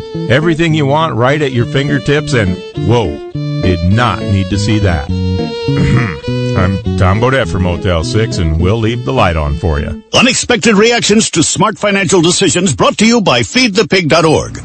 Well, I finally did it. My student loan is totally paid off. I can't believe it. I can't believe it either. I paid more than the minimum each month, and soon enough, it was gone. So you're just giving up? Giving up on what? The life of luxury. Egyptian cotton, caviar Thursdays, designer everything. What are you talking about? Our plan. What happened to winning the lottery and mastering the art of the perfect mimosa? Hosting galas, wearing enough jewelry to require a bodyguard, vacationing in the French Riviera, and then buying it. I just thought maybe it was time to prepare for my future.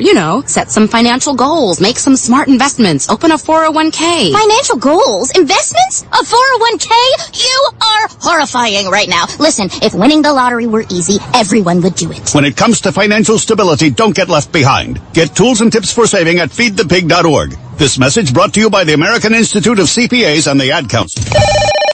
Northern Tool and Equipment. So me and the boys head out to tailgate today and find some other fans in our spot. Well, it happens. Cheering for the wrong team. Oh, this is war. Even worse, they've got this couch set up and everything. A couch? Yeah, it's sectional. All right, first thing, don't ever use the word sectional again.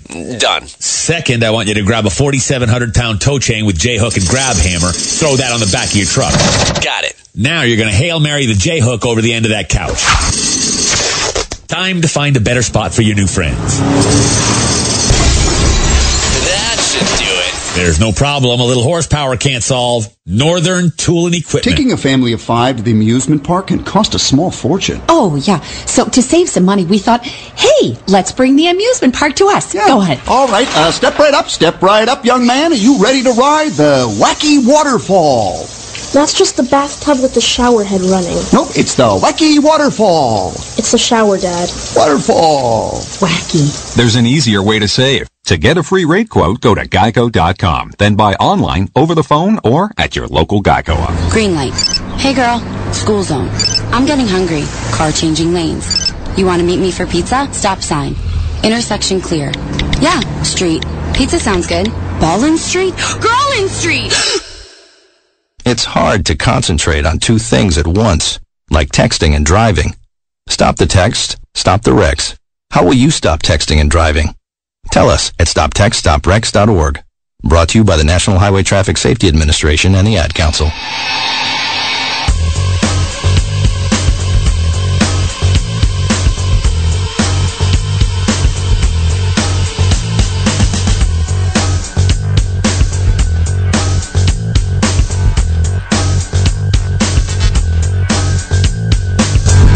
And welcome back to After Hours AM, the Criminal Code. I'm your host, Joel Sturgis, right along with me, Eric Olson and Dr. Clarissa Cole. We are knee-deep in talking about the UK's one of the strangest serial killers, John Christie. For a lot of reasons, he was strange, but he's also a late bloomer. Don't hold that against him.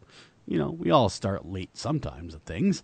As we left, he killed his neighbor's wife and child, and firmly pointed the finger at the husband of said wife and child. And the man was put to death while Christie was able to get away scot-free. He also has a real love of gardening. Not that kind of gardening, like burying bodies in gardens, that kind of thing. Nothing like making your tomatoes grow like dead people. So, okay, now we're all caught up. Where do we go now? Oh, God. So, fertilizer. Yes. That's right. The garden could have been amazing. It Soy could the have been. greatest people. Soy the greatest people. It reminds me of that movie with Johnny Depp's Secret Window. In time, I'll even forget where they went. Because he put them in the garden. I remember that one. Yep. So on the morning of December 14th in 1952, John Christie eventually strangled his wife to death in their bed. He killed Ethel. Not did not find any Ethel. information why. Yeah, I think he was probably just tired of her. Yeah. He sold her belongings, anything that was worth money. He sold, and he gave anyone who asked really varying stories regarding where she was, which I thought was funny. Like he didn't have like one story. Visiting family for a very long time. No, I mean, he told all these people different things. Like he wrote letters supposedly for her because she was sick and she, didn't feel well enough to write. I mean, all this crazy stuff. So she's gone. She's gone. And apparently people are just like, oh, okay. And they don't really ask a whole lot about it. Maybe people hated Ethel. Maybe, yeah, I have no idea. Maybe they're like, hey, thank God she's gone. I owed her money. I'm glad she's gone. Right? Oh, she's not coming for Christmas? Who cares? So between January and March of 1953, so that's this next year, Christie invited at least 3 more prostitutes to 10 Rillington Place. He gassed them, raped them, and strangled them to death. So he really became a fan of using the household gas to, what is up with that? Because H.H. What Holmes, a champ that guy was. Did he know H.H. Holmes or something? Because that's a playbook from Holmes right there. I mean, he was a big fan of gas. I was going to say Holmes predated him, but what's kind of interesting about that is like, yes, Holmes used gas, but he used it until they succumbed to the gas. They died from it. And what Holmes liked to do was to listen in on their final words and moments. Like that was what Holmes got off on, was listening to them die. Christie used it just to subdue them. And he didn't want to kill them with it. Gotcha. Just to knock them out so he could have his way with them. Just to knock them out. So it's like, kind of a different playbook, even though it's the same thing. Yeah. Christie didn't kill them with it. So he gassed them just to sort of get their compliance. Then he raped them, and then he strangled them to death. And because of this detail, though, I feel like we should jump into the future a little bit. He got this weird reputation in England as being a necrophiliac. Oh, so he liked to get freaky with the dead. No, he didn't. Oh, he didn't? At all. He didn't like to get freaky with the dead. No, okay, so he did not. So the rumor floating around the UK or England going, hey, that guy likes to get freaky with the dead. A rumor that has lasted well over 100 years. Yes, it is not true. There's no truth to it. He specifically referenced his distaste after they died. Oh, so no. Gotcha. So yeah. So he was not. He just wanted them knocked out and unable to fight back. Yeah, exactly right. And then when he strangled them, and as soon as they died, he wanted nothing more to do with them, and he wrapped them up in a blanket or carpet or a rug because he didn't want to touch their dead bodies. So he was exactly the opposite. Gotcha. Yeah. He wasn't like our friend over in Key West that lived with it for 7 years. Gotcha. Okay. No, he was not. But he gained this reputation. So he starts off with a reputation of Christie can't perform, and all of a sudden he's a necrophile later. That is odd.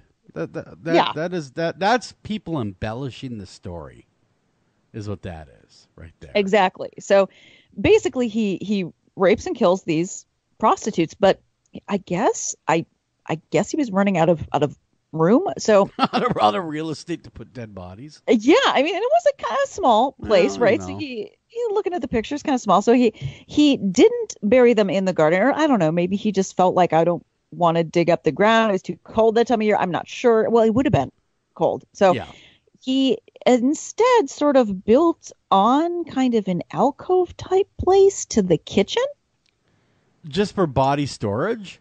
Just for storage. Wow, this weekend DIY. You know what I mean? You too can build an alcove coffin.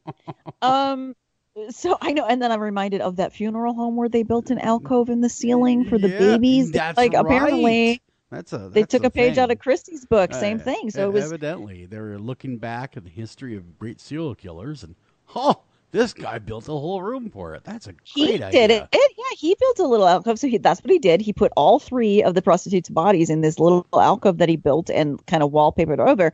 And he moved out of that apartment, but he didn't tell his landlord because the rent was continuing to be paid through other kind of subletters, which, by the way, was not allowed. Subletting, but that's what he was doing. So this guy, though, Doctor, I don't mean to cut you off, but how ballsy is that? To put him behind the wall. Hey, I'm just going to put him behind the wallpaper. No one will ever notice the bodies. And decides, hey, I'm out of here now. And never thinking that anyone's going to, I don't know, want to rip down the wallpaper and expose these bodies. I don't know if it's ballsy or just dumb. Well, it's like a little bit of both. It's absent-minded. kind of just dumb. Like, why wouldn't you stay there at the very least, man? To like watch over it. Like, what, you think the landlord's not going to notice? Hey, I thought this kitchen was bigger. Like, what? Right. It's perhaps just a really extreme case of hubris where I've been getting away with this. No one cares. I got my neighbor convicted and hanged for a crime, 2 crimes I committed. I can get away with anything. I'm Teflon. They're never going to get me. I'm just too slick for this anyway. Yeah, maybe he got a big head. Maybe he thought, you're right, Eric, maybe he thought he was truly untouchable at that point. And I mean, he really kind of was. All this evidence is pointing to him, including the guy that they killed, is saying, no, he did it. They find bodies, they find all this evidence, and still don't track it down to him. He kills his wife. Nobody asks about her. Like, why not? Right? So he basically gets found out when an upstairs neighbor, so the upstairs neighbor at 10 Rillington Place, something broke in their kitchen. I can't remember what it was, but it basically something didn't work. And the landlord said, yeah, I kicked those subletters out. They shouldn't have been there anyway. Why don't you go downstairs and use the downstairs kitchen? Because that works. Yeah. Oh, so no. Yeah, exactly. Goes to the downstairs kitchen and tries to kind of install something like brackets on the wall for something because the electric or whatever works down there. Starts to screw into the wall and then realizes it's not really even a wall at all. It's just hanging wallpaper. Kind of. It's wallpaper over a very thin sort of like board concealing this alcove. So you certainly can't attach anything to it. So he realizes this, finally figures it out, pulls this board back, and there's 3 bodies wrapped in blankets in there. Yeah, that doesn't stick out at all. Wouldn't they have smelled? Yeah, you would to be have thought blunt? so. Yeah. You'd think. One would think. I have no explanation for that. I mean, look at the John Gacy case. I mean, he got busted because of smell. Right. Well, Jeffrey Dahmer too. Yeah. I mean, that's not why he was busted, but a big part of it. It was a contributing factor of why he was caught. And yeah, you're right. Why wouldn't they smell? They can't be petrified already. No, although this is kind of a we were talking about sort of almost ghetto-like portion. Sure, lots of weird smells in the ghetto. And lots of weird smells in the city, too, in the mid-century where, cars and they were also right near a train depot that they said it was so loud and during the day that, like, the building would shake from the train. And so they were probably used to odd smells. Coming from the hobos at the train station. So they didn't smell it, but they discovered the bodies and they tracked Christie down very soon after that. They arrested him and they tried him for murder, principally the murder of his wife, Ethel, actually. So they tracked the guy down. Where was he when they caught him? He was just at another apartment. He was renting a different place. Yeah. He didn't skip town or anything? No. He wasn't hard to find at all. Wow. I imagine he was shocked. Well, yeah, you can't get me. I thought I was invincible. Yeah, what are you doing here? And when they asked him about it, at first he denied it, but then they said, hey, wait a minute, we executed Timothy Evans a few years ago for the murder of his wife and child. Did you have anything to do with that? And he's like, oh, yeah. I'm the one that did it. You killed the wrong man. I did that. Although I should clarify this. I didn't really state this outright in my write-up about it. He never did admit to the killing of Geraldine, the daughter. But given that he did admit to assaulting and killing Beryl, and she was wrapped in the same blanket as the baby, yeah, he did it. I mean... Yeah, that guy was guilty as sin, and they caught up with him. And how double scum, triple scum. I wonder scum. Exactly. I wonder how the authorities felt about killing an innocent man. After all, I don't know. The executioner didn't seem to feel too bad about it. That's his job. It was the same executioner for Christie and for Evans, and I guess Christie got up to the top of the gallows, and he complained that his nose itched. To which the executioner replied, "It won't bother you for long." That's a true statement. You're just gonna be hanging around soon anyway. Yep, and that was it. He was executed on July 15th, 1953. Man, damn, that was that actually in the grand scheme of things, that was not that long ago. It really wasn't you look at the pictures, it seems like it's ancient history, but it really isn't. No, it's less than a century ago that this went down, and he killed a whole lot of people for really what reason? I mean, what's your best guess, Doctor? What is your analysis, Why? Dr. Cole? Exactly. Yes, Dr. Cole, please tell us. Analyze this. I mean, to me, he's kind of run of the mill. I mean, he started later than most, but there were some interruptions that we have to remember where we don't know exactly what was happening. There was the First World War and the Second World War. And when countries are at war, there's lots of atrocities that go on, even in civilian life, especially in England at that time, that a lot of people kind of look the other way. Yeah. And his life is not documented very well during those periods. So is it possible, and in my mind, do I think that he was at least assaulting, if not raping, women during that time? Probably. He's not caught for anything, but I find it very hard to believe that he truly didn't start. any of this behavior until 44. So my guess is that he's just the run-of-the-mill serial killer that has a sexual component, chooses high-risk victims, prostitutes, and does his thing. There's not a whole lot that is special about him other than that he was intelligent and didn't come from a terribly disjointed family life, and he was able to get another man executed for his crimes. That speaks to a higher intelligence, certainly, at least a higher social intelligence. So why do you, there just is nothing there to point to serial killer, though. Didn't have a horrible childhood, lived well. Right. Seemed to do all right in life. Normally it's the quote unquote losers that become serial killers, ones that feel inadequate. Obviously he felt inadequate in the love department, but overall he seemed to be a normal guy up until the point where it would seem to thrill kill, killing a prostitute on a whim kind of set that all in motion. Agreed. And I think that, we've talked about this before. I think that psychopaths are born, not made. So I think, in the annals of serial killers, they are born, and typically their lives sort of turn out what they become. In his case, it is confusing in some ways because he was born a psychopath, so he didn't have a choice in that regard. But other than the sexual issues, there wasn't a whole lot of overt suffering going on in his life, but everybody handles things differently. That could have been enough. Do you think it was the watching the horrors of war, World War I, that would have tripped that open, awakened the psychopath inside?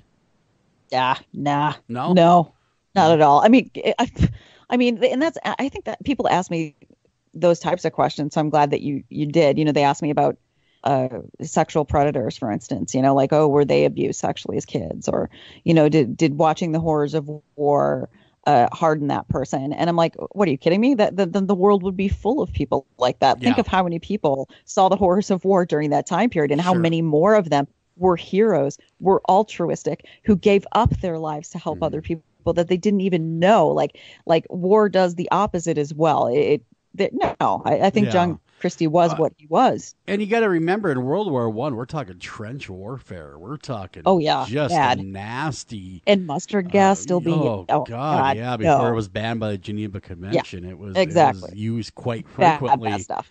Horrible stuff. Basically, mustard gas, for anyone that wants to know, it burns your lungs, makes you drown in your own, basically, fluids. It's absolutely terrible. But you think of all the people that he served with, many of them went on to become heroes. Yeah. No, there's nothing special about John Christie other than that he turned to the dark side because he wanted to. Mm-hmm. Did anyone ever uncover the body? Well, obviously they uncovered the bodies in the garden because we're talking about them. Yeah, they did. And they uncovered it. I didn't include this either, but like at one point he had his garden gate propped open with a femur. See, the guy just wanted to get hubris. Caught. Yeah, he just wanted to get caught. Really, he did. Who does that unless you want to be caught? Like, I can't figure out a way to prop this gate open. You know what I have handy? A femur. Is it true, though? Yeah, but is it true, Dr. Cole, that all serial killers deep down inside want to get caught? No. Watch the story of Ted Bundy and you'll know that's not true. Good Lord, man. That guy escaped from custody more than Houdini. It's unreal. No. Hey, you've heard that spiel, haven't you? Where deep down inside, all serial killers truly want to get caught. I'd be like, what is your name, Pollyanna? No, they don't. That is only spoken for people that have never come face to face with true evil. Those are the same people that, I hate to say it, but are not atheists and believe that all people are born good and everybody wants to do good for society. And honestly, I laugh. I laugh at this. Yeah, good Lord. Visit a prison. Volunteer there for a month. Come back. Tell me how you feel. Puppy dogs and unicorns in their world kind of thing. Yeah, no, I hear you. And rainbows and lollipops, people. They don't all want to get caught because they're secretly good inside. And stop writing love letters to Scott Peterson, for God's sake. No, they're not all good underneath. I did hear that they're quite popular on the inside of the ladies. Oh my God, no! Like when somebody is like telling you through every action that they take that they are a horrible, horrible excuse for a human being, listen. Don't make up this idea that they're not. I was just pondering the evolution of this particular killer, and I'm wondering if it could be as simple as, and this would be more a matter of if he really didn't start till later in life, which sounds like it's pretty fuzzy and gray, because he may have started earlier, just wasn't known, wasn't found out. But I'm just wondering, could this really have been an almost purely sexual thing, where his need, especially because he'd been teased about it and ridiculed about it as a young man, his need to perform well sexually, if only for himself, became harder and harder to achieve through these oppressive and, eventually murderous means. Could something like that, in other words, it took more and more and more to get him off, is bluntly what I'm saying. And eventually arriving at actual murder. And then, once that floodgate was opened, then it was like, oh yeah, this is the the ultimate in preparation for such things. And maybe it really was a matter of, the psychology of his sex life that led to this. It may not even really had a whole lot to do with killing per se. It's just he found out that happened to float his boat. You see what I'm saying? Yeah, and actually that's a very good hypothesis. I wonder, like, I've always wondered about that first victim. Like, I wonder what would have happened, I guess, because he invites this prostitute back, right? His wife is off visiting. What if, because he is getting older at that point, and as you get older, physical things do start to happen to everybody. And like, what if he invited this 21, she was only 21-year-old prostitute over? Yeah, like he invites her over, and what if like maybe just hypothetically speaking, he couldn't perform for her, even though he'd been able to with prostitutes before? That's what I'm wondering. Yeah.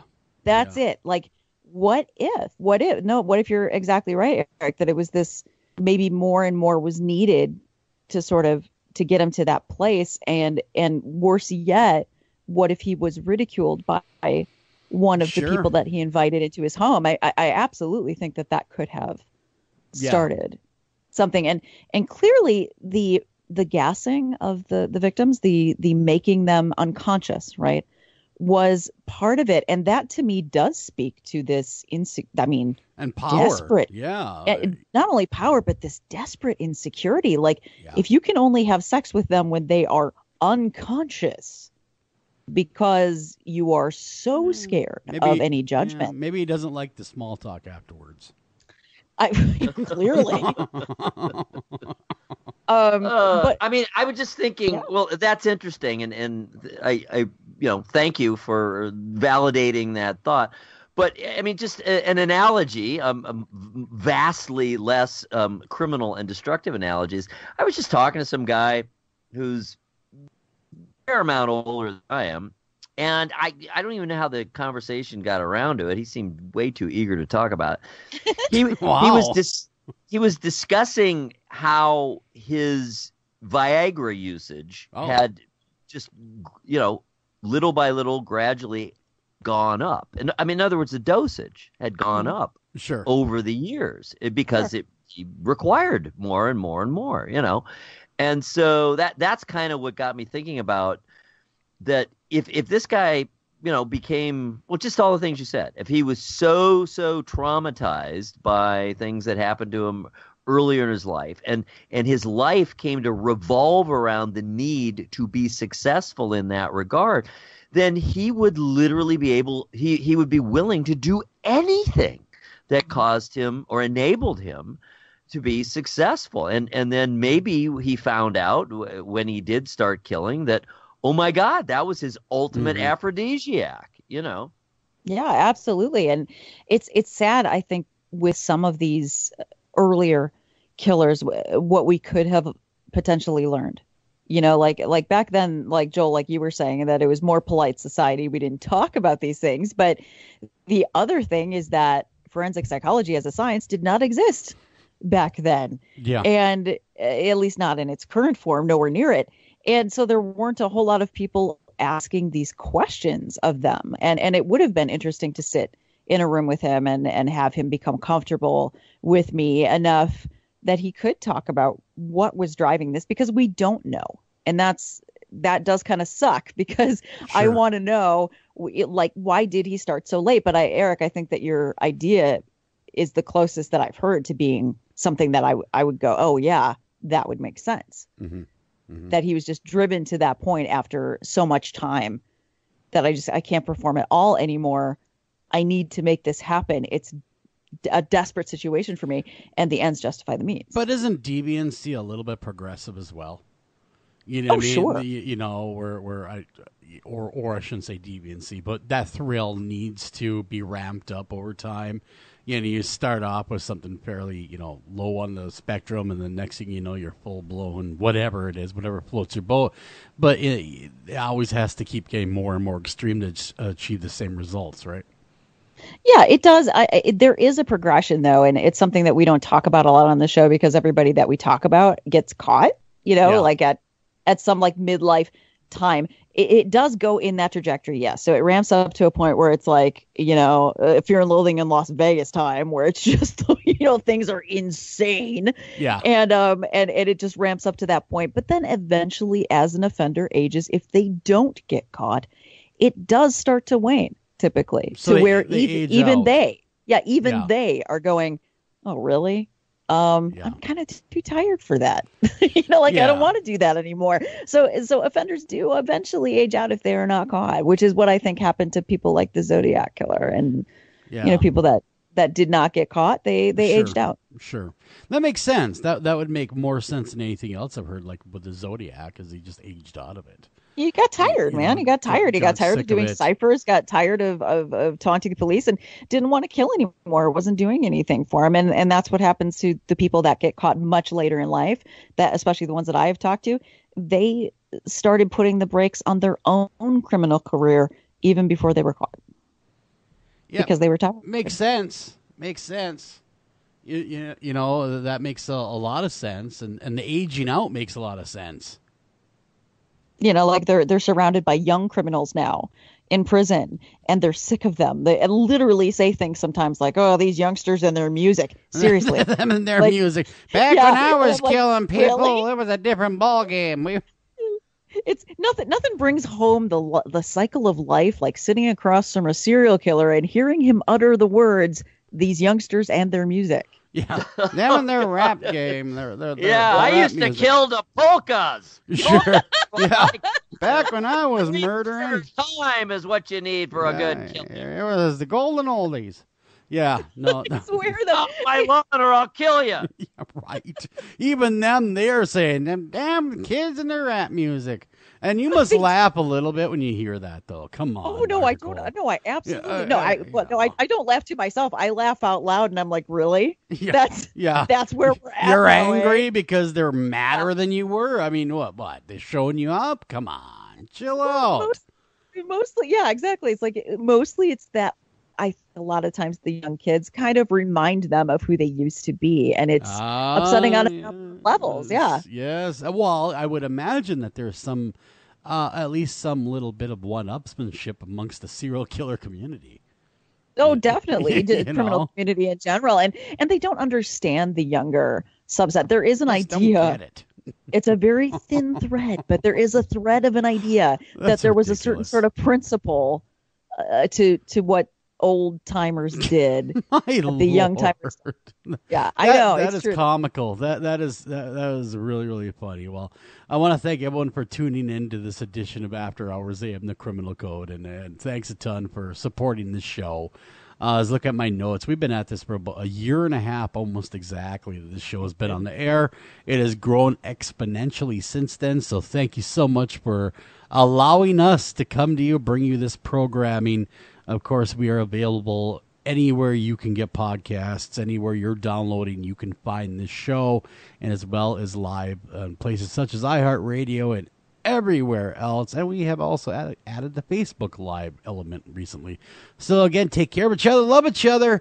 Until next time, hey, check out some of these serial killers. It is really fascinating at times. After Hours AM is a production of Midwest Radio Productions. Please like us on Facebook and follow us on Twitter. And please visit www.americas-most-haunted.com.